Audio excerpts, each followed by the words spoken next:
네, 월요일 코너 선교사 이야기 문을 열겠습니다.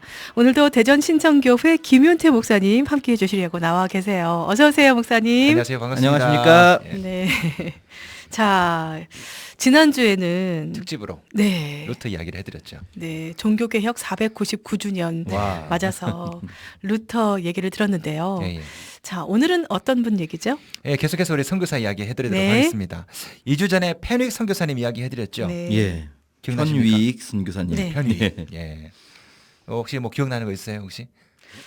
250개 교회를 세우셨던 이야기. 아, 예. 네네. 열정이 넘치셨던 네. 그 교파는 친밀이죠. 친내교. 중간중간 이렇게 예. 쪽지 시험 봐. 네네. 정신 바짝 차리셔야 됩니다. 네. 예. 자, 오늘도 아. 퀴즈 나가니까 귀 쫑긋 그렇죠. 네, 들어주시면 감사하겠습니다. 네. 자, 우리 펜윅 선교사님이 원산에서 사역하셨지 않습니까? 예. 원산에서 사역하다가 이전에 사역하던 소래 마을, 소래교회 거기를 한번 방문하고 싶으셔서 갔다가 거기서 2주일 동안 부흥회를 인도하셨던 거 우리 말씀 예. 같이 배웠죠? 네, 예. 거기서 큰 예. 부흥을 체험했고요. 네네. 예, 예. 자, 이 부흥의 불길이 다시 원산으로 번져온 것이 1903년 원산 부흥 운동입니다. 이 예. 원산 부흥 운동의 주역이 누구냐? 바로 펜윅의 절친한 친구 하디 선교사님이세요. 저희가 2007년 그때쯤에 그 1907년 평양대붕 한창 100주년 기념한다 했을 때 그때 원산대붕 이야기도 많이 들었던 것 네, 같아요. 맞습니다. 예. 그래서 오늘은 캐나다 출신의 감리교 선교사 하디 이야기를 해드리도록 하겠습니다. 네네. 하디 선교사님, 캐나다에서 태어나셨고요. 네. 10살 때 부모를 잃고 친척의 손에서 외롭게 자랐습니다. 아. 어려서부터 의사가 되고 싶었어요. 그런데 토론토 대학 의과대학에 입학을 하고 거기서 무디의 설교를 듣습니다. 네. 학창 시절에. 그리고 아하, 나는 의료 선교사가 돼야 되겠다. 한국으로 가야 되겠다. 그래서 아. 결혼하고 1890년 9월 가족과 함께 조선에 입국합니다. 한국에 들어온 하디는 대학 선배 게일, 우리 게일 선교사 배웠죠? 예. 네. 계일 선교사님 어디였죠? 경상도였나요? 예, 부산에도 계셨다가. 예. 맞습니다. 잘 기억하시네요. 예, 예. 우리 게일 선교사님 학교 선배세요. 일단 이제 모르는 데 가면 일단 선후배 찾잖아요. 네. 네, 그래서 대학 선배 우리 게일을 찾아서 부산으로 갔습니다. 성기사님들도 그러셨구나. 아. 예, 맞습니다. 예. 근데 막상 부산에 가보니까 선배 게일이 이미 부산을 떠나고 난 뒤에요. 아. 하디는 1891년 4월부터 이듬해 11월까지 선배가 떠난 바로 그 부산에 그대로 머무르게 됩니다. 네네. 하지만 이 하디는 이 교파에서 지원을 받은 것이 아니라 대학교 캠퍼스에서 선교 헌금을 받았어요. 네. 독립 선교사 신분. 그러다 보니까 후원금이 많지 않았겠죠. 아. 생활이 굉장히 어렵습니다. 아, 네. 어쩔 수 없이 알바를 해야 되겠죠. 네. 네, 외국인들을 돌보는 파트타임 의사로 일하면서 네. 생계를 유지합니다. 그리고 둘 사이에 또 아기도 또 태어나고 딸도 네. 태어나고 그러다 보니까 굉장히 참 어려웠어요 생활이. 그래서 온 가족이 부산 영도 있잖아요. 그 네, 영도에서 작은 세관 격리실에서 거주했습니다. 네. 아. 원래 이곳이 콜레라 천연두에 걸린 외국 선원들, 이 여행객들을 격리하기 위해서 아. 마련된 건물이었는데 네네. 이거 일전에 한번 제가 얘기한 적이 있는데 아. 기억나시나요? 아. 네. 뭔가 가슴이 아프네요. 기억은 잘 안 나지만. 베어드 선교사님 할 때 얘기했습니다. 아. 베어드 선교사님이 나중에 이 하디 선교사님 머물렀던 이 집에 하디 선교사님이 떠나고 여기에 머물러요. 아, 우리 선교사님들 정말 네. 네, 고생이 많으셨네요. 지난주에 저희 배웠던 펜윅 선교사님도 이제 교단에서 파송한 게 아니어서 네. 이런 분들이 특히 경제적으로 많이 힘드셨네요. 예, 예. 네, 지금 경제적으로 어려우신 분들도 많으실 겁니다. 그 창고 같은 곳에서 어렵게 네. 아내와 금방 태어난 두 딸을 데리고 음. 또 파트타임으로 의사 일을 하면서 부산에서 사역을 합니다. 그런데 부산에서 사역이 철저하게 실패로 돌아가요. 네. 아. 열매가 없습니다. 더더군다나 이 부산은 조선으로 들어오려면 관문이거든요. 예. 그 당시에 관문이 몇 개 없었습니다. 인천, 부산, 원산 뭐 요 정도. 외국인들은 다 부산으로 와요. 부산에는 이 이제 하디 선교사님 있었고 그러다 보니까 너도 나도 하디 선교사 집에서 머무르게 되는 거죠. 네. 아. 뭐 하루 이틀, 일주일, 2주일 계속. 그러다 보니까 그 사람들 밥까지 식사까지 챙겨 드려야 되죠. 얼마나 생활이 어렵겠습니까? 예. 아니 내 가족 먹고 살기도 바쁜데 손님들까지 먹여야 네. 되니까. 그러니까 하루 종일 일을 하고 열매는 없고 내가 여기 선교사로 왔는지 아니면 일하러 왔는지 이럴 때 정말 힘들죠 선교사들이. 예. 정체성이 흔들리는 게 가장 큰 문제. 맞습니다. 네. 선교하러 갔는데 선교지에서 생활고로 네, 네. 정착이 너무 어려워서 음. 선교는 고사하고 선교지에서 매일매일 견디기만 할 때 있거든요. 선교사님들 중에. 네. 예. 이럴 때 선교사님들 정체성의 혼란을 느낍니다. 그러니까 좌절 내가- 중에 가장 그쵸. 큰 좌절이죠. 내가 선교하러 왔나? 네. 아니면 내가 이민 왔나? 음. 내가 돈 벌러 왔나? 내가 선교사인가? 뭐 이런 혼란이 느끼게 되고 네. 이런 생각이 들 때 선교사가 가장 큰 좌절을 느낍니다. 네. 바로 하디의 부산 사역이 그랬습니다. 음. 자, 이렇게 어려울 때 누가 필요할까요? 친구들이요. 그렇죠. 아, 네. 선배, 친구, 음. 예, 친구들 필요하겠죠. 그래서 1892년 11월 달 결국 하디는 부산을 떠나서 같은 캐나다 출신의 선교사 게일과 페닉이 있던 원산으로 갑니다. 따라갑니다. 네. 야, 부산에서 원산이면 굉장히 먼 멀죠. 거리인데 예. 역시 친구가 필요했네요. 예, 예. 음. 친구 따라 부산 갔다가 친구 따라 다시 원산 가는. 예. 네. 지금이야 뭐 이 교통이 좋아져서 그렇지만 옛날에는 한 이틀은 가야 되지 않았을까 그렇죠. 싶어요. 예. 자, 게일, 펜윅, 하디 이 셋 모두 캐나다 출신이죠. 네. 예, 서로 선후배고 아주 친했습니다. 그런데 교파가 달라요. 네. 게일은 미국 북장로교, 음. 펜윅은 침례교, 음. 하디는 감리교. 아, 그런데 서로 친했어요. 뭐 이래야 되지 않아요? 네, 맞습니다. 네, 같은 예수님, 같은 하나님 모시고 사역을 네. 하는데 저는 장로교, 우리 네. 전사님은 침례교. 네. 친하게 지내요. 예. 이분들은 특히 이렇게 아무도 아는 사람이 없는 타지에 갔을 때는 그냥 같은 나라 출신이라는 것만으로도 교파를 초월해서 그렇죠. 우정을 쌓을 수 있었을 것 같아요. 자, 이후에 원산에서 8년 동안 의료 선교 활동을 하게 되는데요. 1898년 캐나다 대학 선교회 독립 선교사로 왔잖아요. 예. 예. 계약 기간이 끝납니다. 8년이 계약 기간이었어요. 네. 끝나고 미국 남감리회 선교회로 소속이 돼요. 네. 이렇게도 옮겨지는군요. 예, 예. 어쨌든 신분 선교사 신분을 또 네네네. 유지하고 또 펀드를 또 받아야 되니까 예. 또 캐나다가 아니라 하필이면 또 미국 남감리회 음. 선교회로 옮깁니다. 하지만 이 원산에서의 선교 사역 신통치 못했습니다. 아, 원산에서도요. 예, 예. 음. 기껏 뭐 20몇 명 세례 주었는데 세례 주고 난 다음에 이 사람들이 신앙사를 영 똑바로 안 하는 거예요. 네. 주일 예배 참석 안 하지, 성적으로 방종하지. 네. 거기다가 교인들 중에는 공금을 횡령하기도 했습니다. 교회 돈을요. 네. 아이고. 그 양 같은 성도, 뭐 염소 맞아요. 같은 성도, 뭐 이런 얘기 있잖아요. 염소 같은 성도만 그렇게. 있었던 거죠. 아, 하디가 얼마나 선생님 속상했겠습니까? 정말 너무 마음이 아프셨겠어요. 그래서 성찬을 막 금했습니다. 아. 수찬 정지. 네. 거기다가 어떤 분은 교회에서 제명도 했어요. 아이고. 예. 뭐 심지어요 교인들 중에는요 교회에서 모여가지고 무당 굿까지 하려고 했었습니다. 아유, 주님. 아유, 너무 속상하셨겠네요. 얼마나 네. 속상하겠어요. 부산에서 사역 실패했는데 원산에 와서도 지금 이 모양이니까 얼마나 속상하겠습니까. 네. 하디는요 이 모든 원인이 성령의 결핍이다. 네. 성령 충만하지 못해서 그렇다. 음. 그런데 문제는 선교사 하디 자신에게 있었어요. 사실은 자기 자신도 성령 충만하지 못했거든요. 네, 네. 아. 내가 왜 거기다가- 왔지? 예. 이런 고민에 빠져 있었다고 네, 말씀하셨잖아요. 예. 거기다가 이- 이제 예. 조선인들 얕잡아 보고요. 음. 야, 이 사람들 완전 순 무식하구만 이렇게 음. 정죄하고 아. 네. 거기다가 이제 인종차별주의적인 그런 생각도 있었고요. 네. 영적으로 충만하지도 못하고 이때 악한 세력이 하디를 막 공격했는데 영적으로 이 하디가요 그런 악령의 세력에 대항할 능력이 아무것도 없었습니다. 영적으로 철저하게 이렇게 피폐해졌기 때문에 자 그러던 와중에 1903년 여름이었어요. 남감리교 여성교사 모임에서 하디에게 성경 공부하고 기도회를 인도해 달라고 부탁을 합니다. 네, 네. 자 이때 하디는 영적으로 어떤 상태? 바닥 상태. 최악의 상태. 네. 부산 실패, 원산 실패. 네.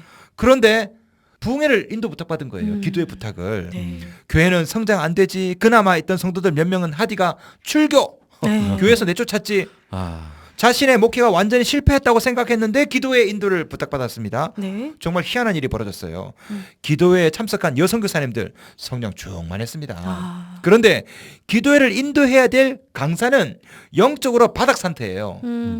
파산 상태. 파산 상태. 네. 참 기가 막히지 않습니까? 예. 결국 이 모임을 인도하다가 네. 하디가 인도하다가 성령께서 내면에 강력한 성령의 음성을 듣습니다. 네. 네 자신이 회개해야 된다. 아. 회개해야 될 사람이 바로 너다. 하디는 이때를 회상하며 이렇게 고백했습니다. 성령이 내게 오셨을 때 성령께서 제게 첫 번째로 요구하신 것은 제가 교인들 앞에서 내 과거의 실패와 그 원인을 자백하라는 것이었다. 이것은 매우 고통스럽고 수치스러운 경험이었다. 얼마나 힘들었을까요? 힘들었겠네요. 예, 여자 선교사들 앞에서 사실은 내가 죄인입니다. 내가 실패한 사람입니다. 자기 어떤 인종차별적인 그런 잘못들을 끄집어내는 게 쉽지 않았겠죠. 네. 그럼에도 불구하고 성령님의 음성에 순종해서 자신의 죄악들을 고백합니다. 네네네. 문제는 나에게 있습니다. 네. 내가 교만했습니다. 내가 정죄했습니다. 영적으로 충만하지 못한 것은 조선인들이 아니라 내가 영적으로 충만하지 못했습니다. 이렇게 바닥을 치는 것도 나쁘진 않은 것 같아요. 네. 목사님.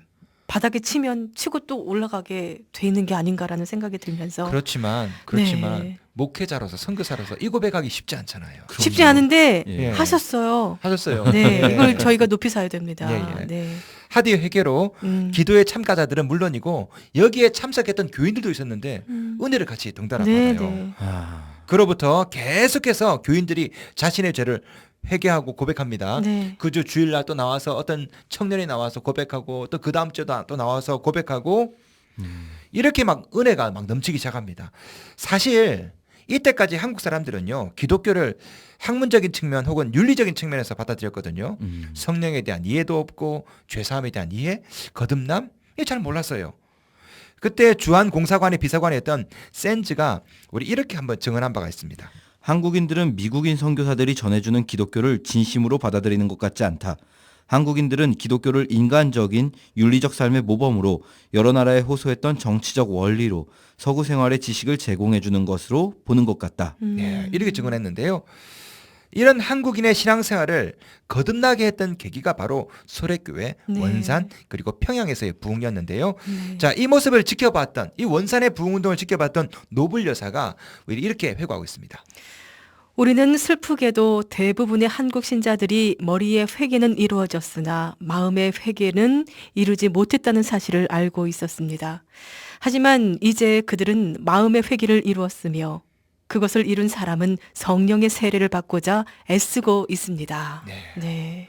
이 원산의 회개, 이 부흥운동이 이제 서울, 개성, 인천으로 막 번지기 시작합니다. 이 부흥운동 때문에 그렇죠. 한국인을 보는 한국 그리스도인들을 보는 시각이 완전히 달라지네요. 네네. 네. 이 하디의 이 집회가요 여러 곳에서 이제 요청을 받습니다. 감리교 내에서 그걸 넘어서 장로교, 네. 교파를 초월해서 막 부르기 시작해요. 어떤 곳은 부흥회가 일주일 연장됩니다. 예, 교인들 스스로 11조를 막 내기 시작했고요. 네. 우리 성미 아시죠? 성미. 네. 예. 이것도 막 이때부터 자발적으로 성미를 네. 내기 시작합니다. 아, 네. 교회뿐 아니라 배제학당, 이화학당 학생들이 죄를 공개적으로 나도 죄인입니다. 이렇게 회개하기 시작합니다. 이 운동이 1904년 그리고 1905년, 1906년 계속해서 부흥운동이 일어나는데요. 1906년 장갑연합 기도회 때 네. 그때 웨일즈에서 있었던 부흥운동 소식이 들려와요. 아, 네. 예, 우리 지난번에 한번 살펴봤죠. 네. 예. 그 소식을 막 들어요. 그때 큰 은혜가 있고 바로 그 다음에 1907년 드디어 평양 장대현 교회에서 평양 대부흥 운동이 일어났지요. 그 성령의 바람이 계속해서 네네. 이 멈추지 않고 끊이지 않고 이어지는군요. 네. 네. 그리고 이 원산 평양의 대부흥 운동은 100만인 구령 운동으로 확대가 되고요. 이것이 지구 한 바퀴를 다시 돌아서 영국에까지 영향을 미칩니다. 네. 웨일즈에서 원산 평양으로 네. 다시 평양에서 저는 이제 영국으로 이게 뭐냐면은 1910년 영국 에든버러에서 세계 선교사 대회가 열려요. 네네. 근대 에큐메니카 운동의 효시 그리고 2000년 기독교 역사 가운데 처음으로 온 대륙의 기독교 대표들이 처음으로 한 자리에 모였던 대회가 네. 1910년 에든버러 세계 선교사 대회인데요. 예. 이 대회를 주최했던 사람이 바로 존 모트입니다. 그런데 이 존 모트가요. 1907년 1월부터 4월까지 한국을 방문하는데 그때 방문할 때 평양 장대현 교회에서 썼던 평양 대부흥 운동을 자기 눈으로 직접 목격을 합니다. 아, 딱 1907년 그때네요. 네네. 그리고 그로부터 3년 뒤에 1910년 에든버러 세계 선교사 대회에서 게일, 마펫, 윤치호를 비롯해서 15명 한국 대표가 참석을 해서 한국 교회의 부흥을 세계에 네. 알리게 되는데요. 네. 이 연관점은 조금 연구를 좀 해야 되겠지만 제 생각에는 모종의 연관관계가 있다. 네. 저는 제 개인적으로 생각을 네, 합니다. 네.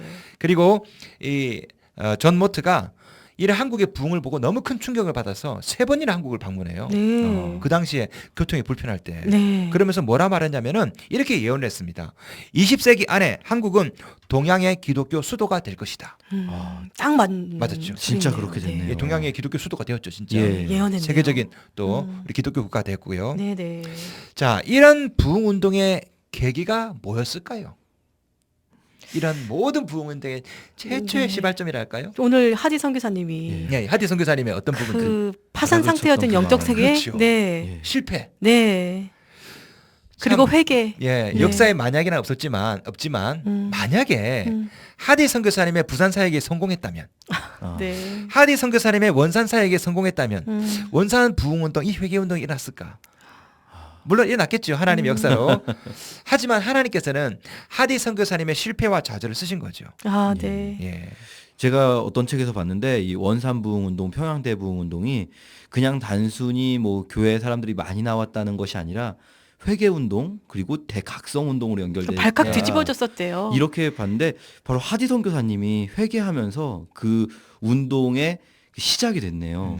정말 이 모습이 완전히 180도 바뀌는 분들이 굉장히 많았대요. 네네. 그 시기에. 그 자기가 사역 실패하고 네. 이 책임을 현지인들 탓으로 돌리고 음. 이랬던 모든 마음속에 있는 인종차별적인 생각들, 이런 모든 것들이 하나의 계기가 되어서 회개하고 죄를 고백하면서 이것이 도리어 조선인들의 마음을 감동하게 했고 네. 함께했던 선교사님들, 아 나도 그런데 라면서 죄 고백을 이끌게 되었거든요. 네.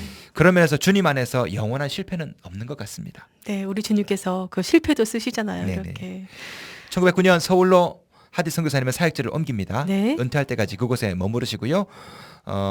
여러 가지 사역을 계속 하시다가 1909년 서울로 사역지를 옮긴 후 은퇴할 때까지 그곳에 머무르게 되고요. 그리고 한국에서 46년간의 의료 복음 선교사로 사역하시다가 1935년 은퇴한 하디 선교사님은 미시건주 랜싱에서 1949년 영원히 잠들어 하나님 품에 안기십니다. 네. 참 오랜만에 이렇게 은퇴를 하고 본국으로 돌아가신 선교사님이 나왔네요. 예. 그동안은 여기서 돌아가시고 사역 중에 병 얻으시고 하시는 선교사님들이 계셔서 마음이 아팠거든요. 네, 그렇지만 이 하나님께서 실패를 값지게 또 쓰셔서 성령의 부흥 운동까지 이끄신 그 귀한 우리 하지 선교사님 얘기 들려주셔서 감사합니다. 네, 네 오늘 이제 마지막으로 퀴즈 내주셔야 되는데요. 오늘의 퀴즈. 네. 원산 대부흥 운동을 일으켰던 선교사님 성함이 뭡니까? 힌트 하나 드릴까요? 네. 알프스 소녀 하이디하고 좀 비슷해요. 이건 좀 오늘 무리수인데요? 아니 오늘 왜 이러세요?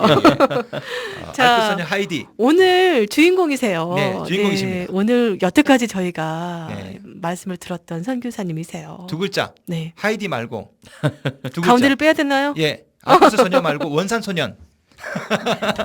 마치도록 하겠습니다. 예. 다음 주에 뵐게요. 다음 주에 뵙겠습니다.